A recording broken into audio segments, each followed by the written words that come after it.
and gentlemen, welcome back. Thanks so much for being with us today. My name is Paul Harrell.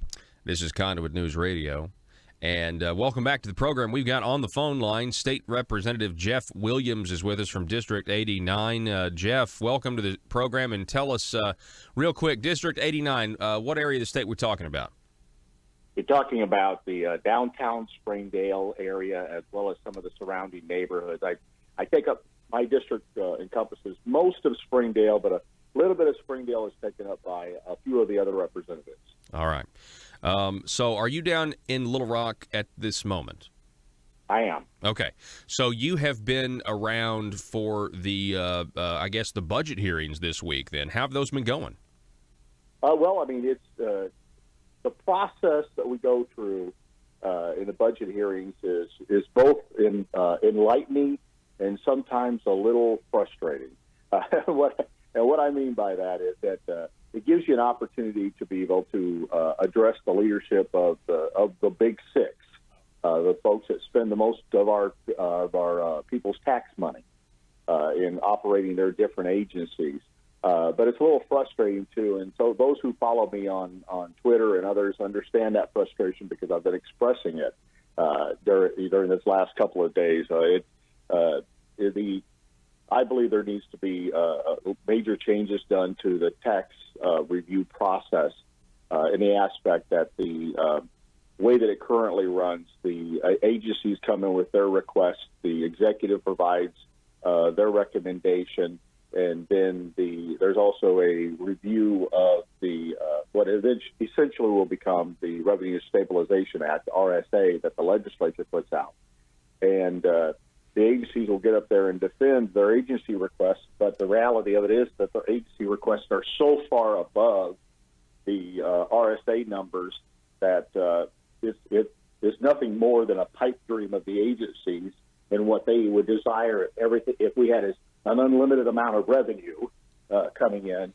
And it's a process that we're defending and discussing budgets that will never exist.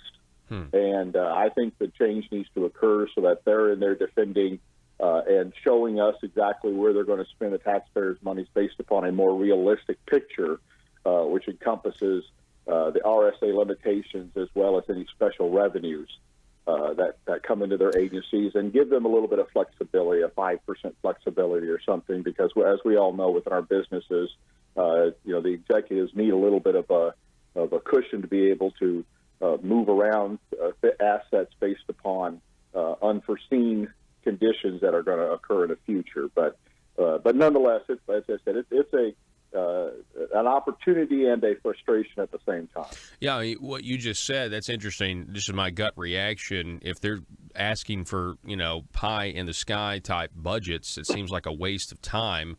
I mean, wouldn't it be better if these agencies were coming defending how much money they got last year and saying, we still need at least this much, and maybe, the whole debate has changed to where the legislature might be a little skeptical. Like, did you really accomplish what you were set out to accomplish with the money we gave you last time? Defend getting at least that same amount this time. Yeah, it is. And I can tell you that I have the highlight, at least for me, during this budget review process has been the fact that in the past sessions, you've seen some of these agencies come in and provide a review of their budget, talking about last year's numbers and talking about what they need in their coming year. And there hasn't been a tremendous amount of discussion by a large number of the members in sometimes in past years. This year, that's not the case. They have been many of those agencies have been getting grilled by a large number of the members. Good. This one, I can think of a half a dozen members that have been really calling them to task on some of their requests, and that hasn't been the case necessarily in the past, and it's good to see. Good. That is refreshing. I know we've got a lot of people down there that really do want to see a smaller government and see that, reflected in our state agencies. Because if you look at, the amount of money we're spending to support these state agencies and government in general compared to the rest of the states around us, Arkansas just really is vastly more expensive to run our government than the other states around us. Last question on the budget, and then I do want to move on to tax policy and your great thoughts on that. We're talking with State Representative Jeff Williams. Can you tell us a little bit about the news that we got yesterday that the proposed budget is a $172 million increase? Yes. Yeah. It's, when you start talking about budgeting numbers, sometimes people can get lost in in all of the large numbers. I mean, now state government, we're talking about $5.6 billion or so, give or take a few $100 million in revenue that comes out of our the main revenue sources we get at the state level. It's various sources, but it comes from our state. But there's an additional about $18 billion that comes in from other sources, generally the federal government. Down when we start dealing with our budget down here, we're only talking about the state resources, because the reality of it is that's all that we at this level can control in our legislature. So we're only talking about that $5.6 billion and dealing with that. But let me ask you this: Can you? I mean, I'm pretty upset by it. The increase. I think there's a lot of people who are conservatives who are like, man, why are we growing the size of government 172 million? And this is on top of the increases in spending in years previous. What are your thoughts on that?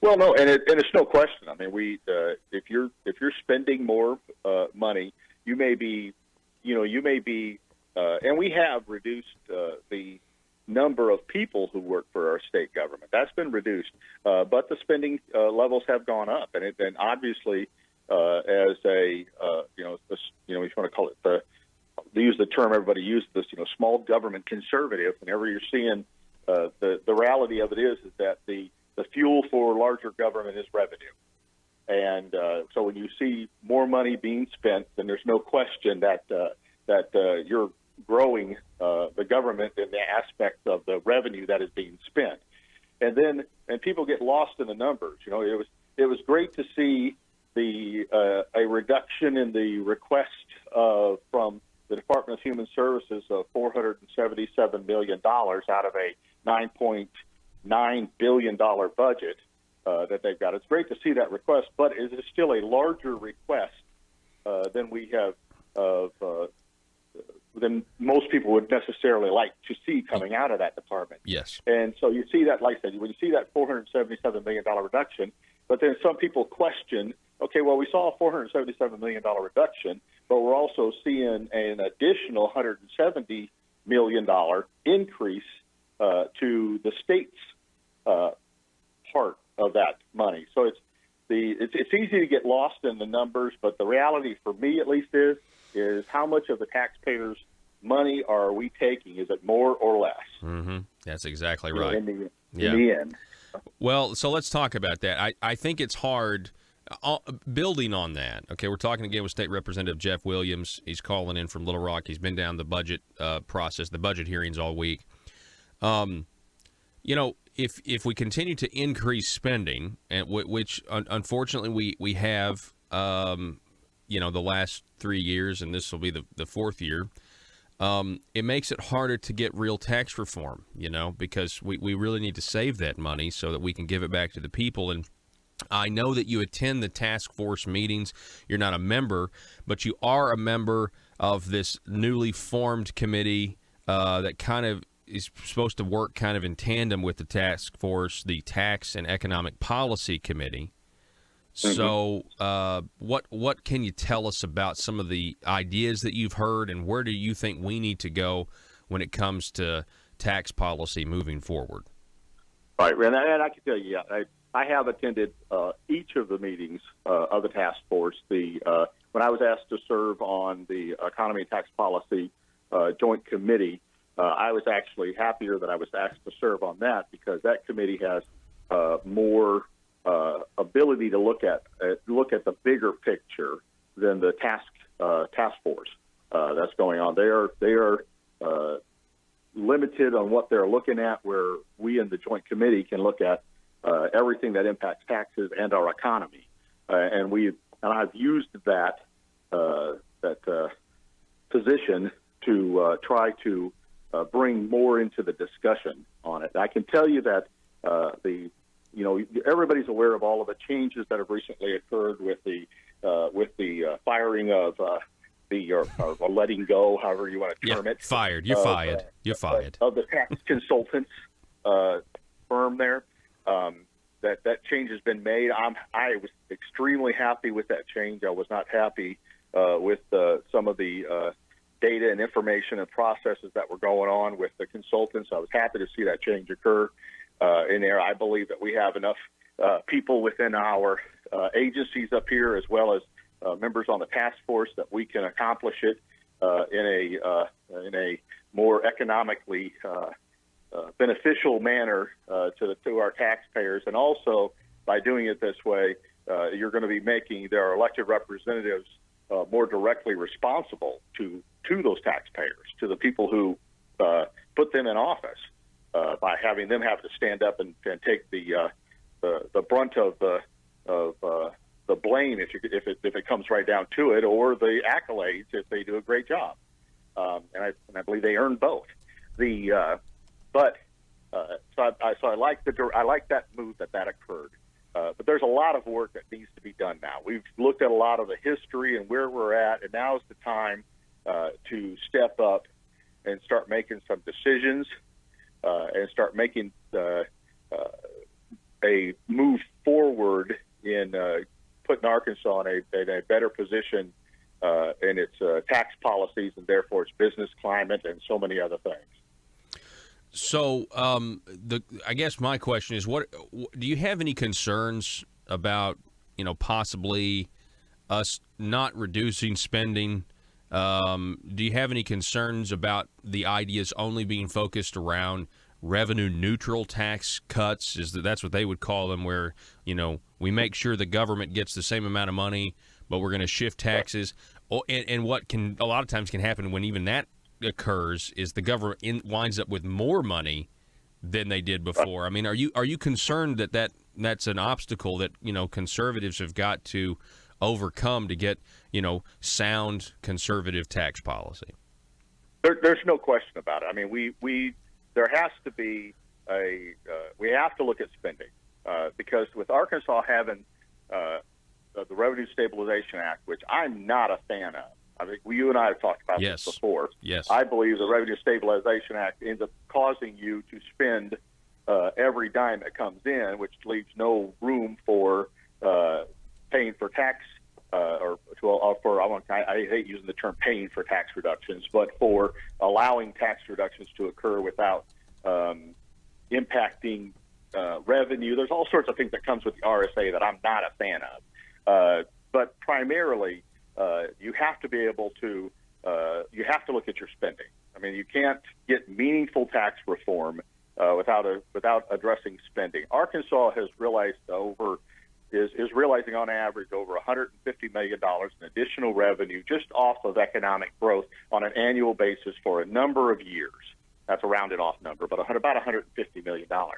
But you've come to realize that, say, reducing the individual and corporate tax rates down to the 5% level I've heard so many people talk about, you're talking about getting close to somewhere between $800 million to $1 billion in that's if you want to call it the cost of doing that's going to be the reduction in the revenue that will occur.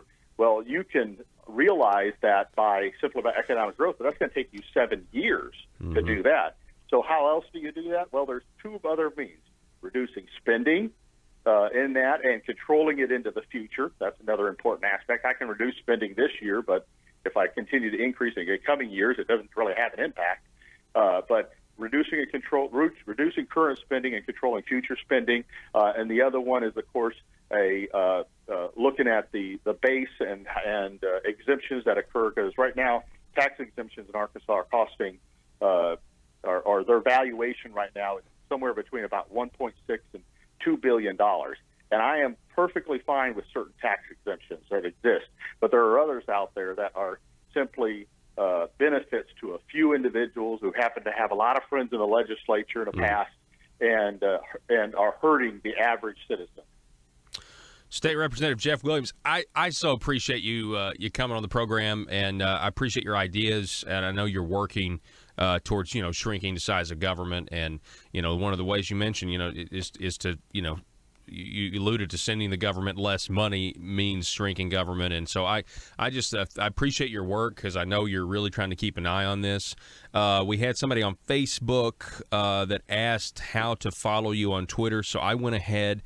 I just want to make sure your handle is @Williams4AR on Twitter. Is that correct? That is, and then I have an old one as well. It's Jeff, and I think the one I'm putting more on these days is Jeff 4, the number 4, District 89. Okay, at Jeff, the number 4, District 89. Okay, I'll update that as well. I appreciate it very much, State Representative Jeff Williams. Keep up the good work, and good luck down there in Little Rock. Thank you, Paul. Appreciate it. All righty. Good morning to you. Folks, we got to take a break. You're listening to Conduit News Radio. I'm Paul Harrell. Back in a moment.